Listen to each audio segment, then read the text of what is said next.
Kembali lagi di channel Usop Uyestia One Piece. Setelah time skip selama 2 tahun lamanya dalam serial One Piece, terdapat banyak sekali perubahan karakteristik. Anggota bajak laut topi jerami yang sangat mencolok adalah gaya berpakaian Luffy yang selalu mengenakan baju terbuka memperlihatkan bekas luka di dadanya.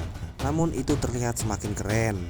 Tapi mungkin masih banyak yang tidak tahu penyebab dari luka di dada Luffy.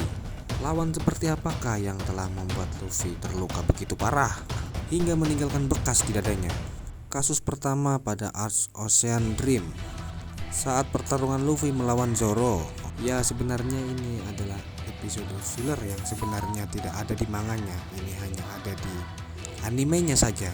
Ini terjadi ketika Luffy dan kawan-kawan mulai kehilangan ingatan mereka selama perjalanannya menjadi bajak laut. Namun hanya Robin seorang yang jadi pengecualian.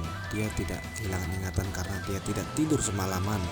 Semua ini adalah ulah dari anak kecil yang membawa seruling seekor kuda laut yang bisa memakan ingatan orang.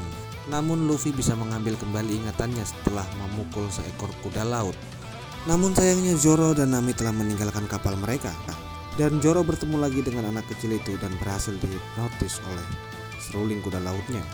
Lalu Zoro disuruh untuk membunuh Luffy dan kru lainnya di mana mereka sedang menuju ke tempat ingatan itu akan dikembalikan. Kemudian Zoro menemukan Luffy dan Luffy memilih untuk berduel 1 lawan 1 karena Luffy sangat tahu kekuatan Zoro dan hanya Luffy lah yang mampu di antara kru bajak laut lainnya saat itu. Lalu Zoro menggunakan teknik onigirinya dan mampu menebas Luffy dan meninggalkan luka silang di dadanya. Namun pada akhirnya mereka pun bisa mengambil kembali ingatannya. Setelah kejadian itu tidak ada lagi momen yang memperlihatkan luka di dadanya Luffy. Nah, Luffy selalu menggunakan setelan baju tertutup.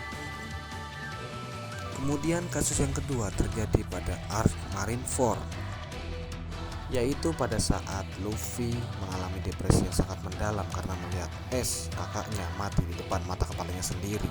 Saat itu mental dan jiwa Luffy begitu terpukul sehingga membuat tubuhnya tidak bisa bergerak sama sekali. Namun saat itu Admiral Akainu sedang mengincar nyawa Luffy dan dalam kondisi yang sangat berbahaya. Lalu Luffy diselamatkan oleh Jinbe dan bantuan seluruh kru bajak laut Shirohige yang tersisa. Ditambah kekuatan Ivankov dan seluruh tahanan Impel Down yang sedang bersamanya. Tapi karena perbedaan kekuatan yang begitu mencolok, Akainu bisa mencapai Jinbe sebelum Jinbe menyelamatkan Luffy. Lalu Akainu mengeluarkan teknik magma untuk membunuh Luffy. Lalu Jinbe melindungi dengan tubuh besarnya.